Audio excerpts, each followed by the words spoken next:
Assalamualaikum warahmatullahi wabarakatuh. Perkenalkan, nama saya Windy Adriani dengan NIM 2119253. Saya dari lokal PAI 3R. Saya berasal dari Institut Agama Islam Negeri Bukit Tinggi dengan program studi pendidikan agama Islam. Tujuan saya membuat video ini untuk memenuhi tugas ujian akhir semester saya pada mata kuliah pengembangan kurikulum dengan dosen pengampu Ibu Dr. Sitormana MA. Baiklah, di sini saya akan menjawab 5 pertanyaan. Langsung saja ke pertanyaan yang nomor 1. Sudah dijelaskan dalam Undang-Undang nomor 20 tahun 2003, kurikulum adalah seperangkat rencana dan pengaturan mengenai tujuan, isi, dan bahan pelajaran, serta cara yang digunakan sebagai pedoman penyelenggaraan pembelajaran untuk mencapai tujuan pendidikan tertentu. Jadi, apakah kurikulum itu dibuat sebagai dasar standarisasi dan target pendidikan? Iya, kurikulum mencakup 3 hal tersebut karena kurikulum itu semua aturan, rancangan, dan arahan berdasarkan itu semua kepada kurikulum. Kurikulum itu sebagai suatu rencana, mulai dari tujuan, sasaran, dan juga evaluasinya. Selanjutnya, apabila waktu pelaksanaan proses belajar mengajar terbatas, bagaimanakah cara membagi waktu agar kompetensi dasar dapat disampaikan semuanya dengan baik? Jadi, kita sebagai seorang pendidik bisa memberikan tugas kepada peserta didik, seperti menyuruh peserta didik untuk merangkum isi buku materi mana yang belum dipelajari. Kita juga bisa memberikan seperti kisi-kisi kepada peserta didik supaya peserta didik lebih memahami materi di rumah. Dan kita juga bisa memberikan jam tambahan belajar kepada peserta didik. Di sini peserta didik juga harus berperan aktif, tidak hanya mengandalkan waktu pembelajaran saja, akan tetapi di luar waktu pembelajaran peserta didik juga harus memanfaatkan waktunya.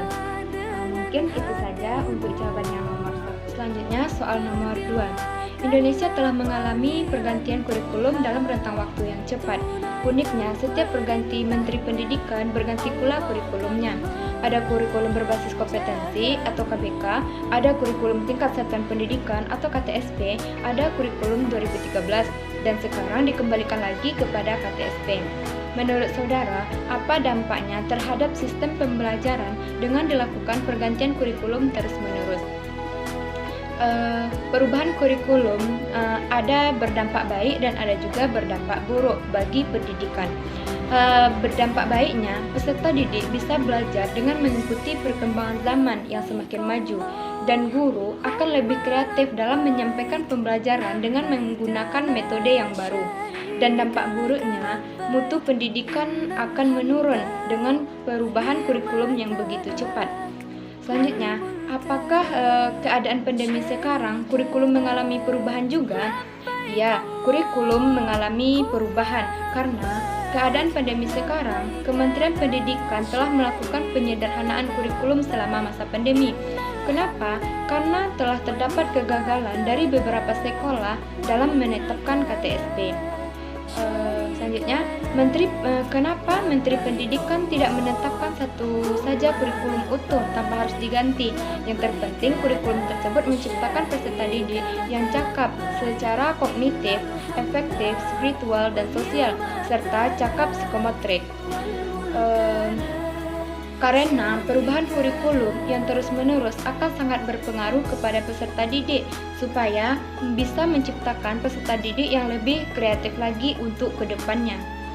Mungkin itu saja untuk jawaban yang nomor 2. Selanjutnya soal nomor 3. Pengembangan kurikulum harus didasarkan pada landasan dan prinsip pengembangan yang berlaku agar pengembangan kurikulum dilaksanakan sesuai dengan tujuan pendidikan nasional. Menurut saudara, apakah ada sosialisasi kurikulum dalam melaksanakannya? Jika ada, apakah sudah terjangkau untuk seluruh pelaku dan pelaksanaan pendidikan? Lengkapi jawaban Anda dengan contoh yang nyata. Ada, akan tetapi sosialisasi tersebut masih kurang berjalan karena tidak semua sekolah dapat melaksanakan kurikulum 2013. Seharusnya semua sekolah harus mengikutinya. Contohnya saja, masih banyak sekolah yang masih ketinggalan info dalam proses pembelajaran, seperti di daerah yang terpencil. Mereka masih ketinggalan info tentang kurikulum karena mereka terkadang tidak memiliki jaringan akses internet untuk mengetahui info-info tersebut. Selain itu, di sini pemerintah harus memberikan informasi dan melakukan sosialisasi. Selain itu, perlu adanya komunikasi yang erat antara pemerintah dan sekolah dalam melakukan evaluasi dan pelaksanaannya. Meskipun dalam keadaan pandemi sekarang, kegiatan belajar mengajar harus dilaksanakan dengan sebaik mungkin. Mungkin itu saja untuk jawaban yang nomor 3. Selanjutnya soal nomor 4. Tidak menutup mata, kenyataan di lapangan seringkali kita jumpai pendidik yang ada di sekolah kurang memahami model-model pengembangan kurikulum. Padahal pemahaman tentang kurikulum merupakan salah satu unsur kompetensi pedagogik yang harus dimiliki oleh seorang pendidik. Dan model pengembangan kurikulum pun adalah bagian terpenting dalam pengembangan kurikulum. Apa yang salah mengenai hal ini dan apa solusinya menurut saudara? Model pengembangan kurikulum adalah model yang digunakan untuk mengembangkan suatu kurikulum, di mana pengembangan kurikulum dibutuhkan untuk memperbaiki atau menyempurnakan kurikulum yang dibuat untuk dikembangkan baik pemerintah pusat, pemerintah daerah maupun di sekolah. Menggunakan model dalam aktivitas pengembangan kurikulum dapat menghasilkan efisien dan produktivitas pendidikan yang lebih besar. Sebaiknya, sebagai seorang pendidik, kita harus memahami betul model pengembangan kurikulum dan meningkatkan pemahaman tentang kurikulum. Selanjutnya, dan model pengembangan kurikulum, manakah menurut saudara yang tepat digunakan dalam meningkatkan proses pembelajaran agar tercapainya hasil yang maksimal? Menurut saya, model pengembangan kurikulum itu semuanya baik digunakan dalam pengembangan kurikulum jika kita memahami dan mampu mengaplikasikannya dalam proses pembelajaran agar bisa tercapai hasil yang maksimal.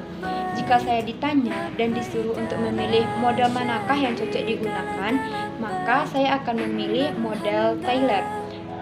Karena model Taylor ini kita dituntut untuk menentukan kebutuhan peserta didik, menyeleksi penyaringan belajar, mengorganisasikan pengalaman, serta evaluasi pengalaman belajar. Mungkin itu saja untuk jawaban yang nomor 4. Selanjutnya soal nomor 5. Kurikulum sangat berhubungan dengan aspek sosial dan budaya yang harus diperhatikan agar ketika menerapkan kurikulum yang disusun bisa sejalan dengan harapan dan keinginan masyarakat dan tidak menentang budaya di masyarakat tersebut. Bagaimanakah pendapat saudara, kita yang sekarang yang berada di tanah Minangkabau, apakah bisa bahasa Minang dimasukkan sebagai mata pelajaran wajib di sekolah? Berikan analisa jawaban saudara. Jadi, menurut saya, untuk beberapa daerah, mungkin bahasa Minangkabau bisa dijadikan pembelajaran wajib karena dalam suatu daerah itu ada yang menggunakan bahasa Minang dalam kesehariannya. Contohnya, seperti Pariaman yang menjadikan pelajaran Minangkabau pelajaran wajib bahasa dan sastra di daerah tersebut. Dan bahasa Minang ini juga bisa dijadikan menjadi mata pelajaran muatan lokal karena ini sangat bagus agar anak kemenakan hingga nanti tetap paham dan selalu menggunakan bahasa Minangkabau dan agar mereka selalu bisa menjaga keberlanjutan kebudayaan Minang. Mungkin itu saja untuk jawabannya nomor 5. Baiklah, di sini saya sudah selesai menjawab 5 pertanyaan. Jika terdapat kesalahan dalam jawaban saya mohon maaf. Saya sudahi dengan wabillahi taufiq wal hidayah. Wassalamualaikum warahmatullahi wabarakatuh.